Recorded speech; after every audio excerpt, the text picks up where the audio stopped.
If you caught this disease in 1348, your chances of survival were lower than surviving a gallows execution. The Black Death, a plague that wiped out half of Europe in just a few winters. People believed it was the wrath of God. But the real horror wasn't the disease itself. It was what the doctors did to cure you. Treatments like drinking crushed mercury or pressing human excrement against open, pulsing tumors. Is this boy the luckiest soul in history? Or did he survive for a much darker purpose? Welcome to London, November 1348. A city that no longer lives. A city that simply waits to die. If you stood in this alley right now, the smell alone would make breathing difficult. Open sewers spill into the streets. Mud mixes with waste. Rot hangs in the air. And somewhere beyond the rooftops, smoke rises endlessly into the gray sky. Not from workshops, not from bakeries, but from funeral fires. Because London is losing people faster than it can bury them. And nobody truly understands why. The most educated physicians of the age have a theory. They call it miasma, the belief that disease travels through foul air, through corruption, through bad smells, through a poisoned atmosphere sent by God himself. To them, the stench is not a symptom, it is the cause. Today, we know the truth was far smaller and far deadlier. Fleas feeding on infected rats. But in 1348, nobody knows that. Nobody knows what is hunting them. And that uncertainty is almost as terrifying as the disease itself. Right now, you are lying on a bed of filthy straw. The fever began only hours ago. First came the dizziness, then the weakness, then a violent cough that left dark blood across your trembling hands. The room spins. Your thoughts refuse to stay together. Every sound feels distant. Every breath feels heavier than the last. Outside, church bells continue to ring. Again, and again, and again. In London, the bells no longer announce celebration. They announce death. Somewhere nearby, another family has lost someone. Somewhere nearby, another grave is being dug. Somewhere nearby, another door is being sealed shut. Because fear is spreading almost as quickly as the pestilence. Then, the door opens. A dark silhouette steps inside. A plague doctor. Long coat. Leather gloves. A bird-like mask filled with dried herbs and flowers. Not because it works, but because people believe it might. For a moment, he says nothing. He simply studies the room. Another patient. Another victim. Another battle he is unlikely to win. Near the doorway, a blood-stained piece of parchment lies forgotten in the dirt. A journal, written by a monk who witnessed the city collapsing around him. The doctor picks it up. The ink is still fresh. He reads quietly. Death walks among us without sorrow. Marriages are made without love. And the living flee without destination.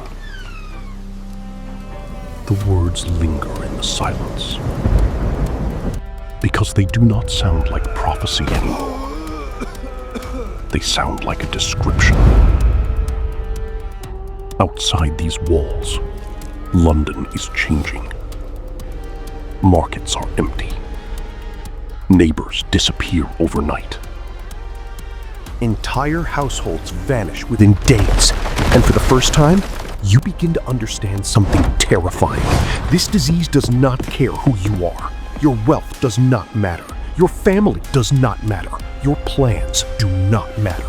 Because in 1348, the Black Death is not looking for a victim. It is looking for everyone.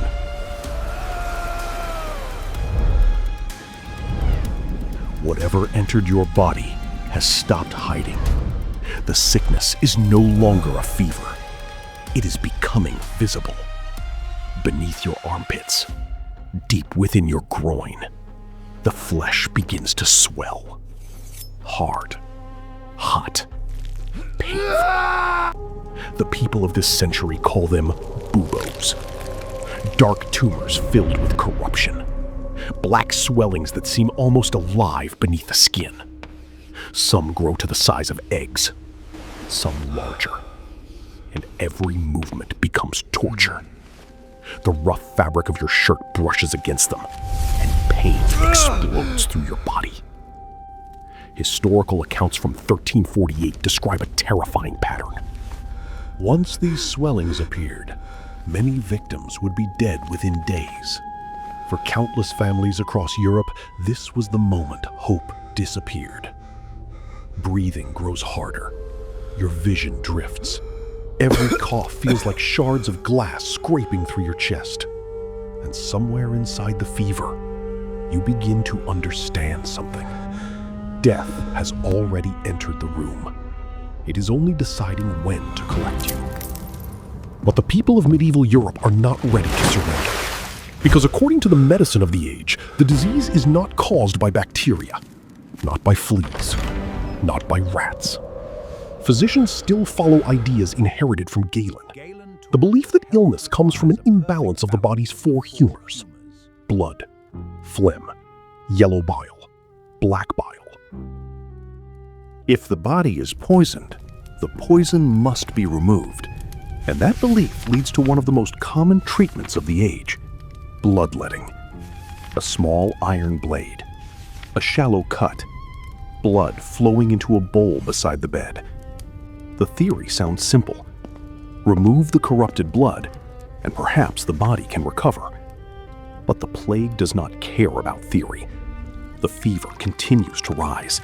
The swelling grows worse. And soon, physicians turn to something even more desperate: lancing. The cutting open of the buboes themselves. A heated blade. A trembling patient. And the hope that releasing the infected fluid might delay death. Contemporary accounts describe procedures so painful that some victims fainted before they were finished. Yet the wound could not remain exposed because the doctors feared something else: miasma, corrupted air, poison carried through foul smells. So poultices were applied, mixtures of onions, herbs, resins, and in some cases, substances far more disturbing. Medieval remedies could include ingredients that today sound unthinkable because desperation creates strange medicine. The burning sting spreads through the wound. Your vision darkens. The room begins to spin. And at last, the pain becomes too much. Everything fades into black. The air around you is no longer something you breathe. It's something that fights back. Metal, burned flesh, rot. Every breath scratches your throat like broken glass. Your heartbeat is unstable now. Not steady, not human anymore. What later texts would call the Vicary Method. A cage opens, something inside screams. A chicken is pulled out, alive, struggling violently in gloved hands. Feathers tear away, warm skin is exposed. And then, it is pressed directly against your chest, against the place where the infection is spreading. They believe the body could transfer corruption, that death could be absorbed by something weaker. The bird reacts instantly, violent movement, desperate sound. Then, stillness. It collapses, dead in seconds. Another one follows. No pause, no hesitation. The room becomes noise, feathers, panic, silence. But inside you, Nothing changes. The black spread continues. It doesn't care what dies first. Then a voice breaks the room. Close. Calm. Too calm. Drink this. Drink this. Cold metal touches your lips. A heavy chalice. Inside it, something that was once called medicine. Liquid mercury, crushed arsenic, powdered emeralds. In this century, this is not poison. This is privilege. Treatment reserved for kings. The moment it enters your body, everything collapses. Your stomach turns against itself. Your vision fractures. Your body convulses like it's trying to escape itself. Dark bile rises. Your nervous system burns from the inside out. And in that moment, you are no longer fighting one disease. You are trapped between two executions, the Black Death and the people trying to cure it. A pale dawn finally breaks over London, but there is no life in it. No sound. No movement. The streets are empty, completely stripped of anything human. Even the dead carts have stopped. Not because the city is safe, because there is no one left to drive them. Inside the locked room, everything has gone still. The candle is nothing now. Just a weak stump of cold wax. Ash. Silence. Rot. He doesn't move for a long time. He is waiting. Not for hope. For a body that no longer reacts. For the end of the experiment. For silence to become confirmation. But then, something changes. Your eyes open. The world does not blur this time. There is no fevered distortion, no drowning darkness. Just clarity. Sharp. Violent. Impossible clarity. The pressure inside your body is gone. The black swellings, the ones that were climbing your skin, have collapsed. Dried. Turned into hard, broken scars beneath the flesh. Your body is ruined. But the infection is gone. And for the first time in days, you are still alive. The figure doesn't speak. Not immediately. Even behind the mask, something shifts, a calculation breaking into certainty. He rises slowly. Leather and metal move in the silence. Each step closer feels heavier than the last, not because of fear, because of understanding. His shadow covers you completely. The morning light disappears behind him. Then his hands move, slow, controlled, deliberate. The brass buckles at the back of the mask click once, then again. The bird-like hood comes off. What was once a plague doctor is gone. Not old, not broken, just human. Cold eyes, measured expression. No trace of superstition, only intent. He looks at you like you are no longer a patient, not even a survivor, a result. His voice finally breaks the silence. Low, certain, final. The mercury didn't kill you. The plague didn't finish you. You were never meant to die. A pause, just long enough for meaning to sink in. Your blood carries something they cannot buy. Immunity. He steps closer. Now there is no distance left. No escape in the room.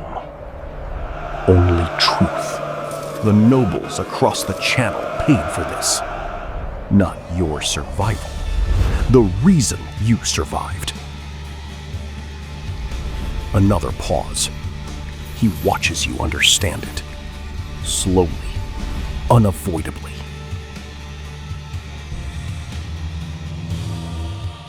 You thought I was trying to save you. I wasn't. Silence again. Then the final drop.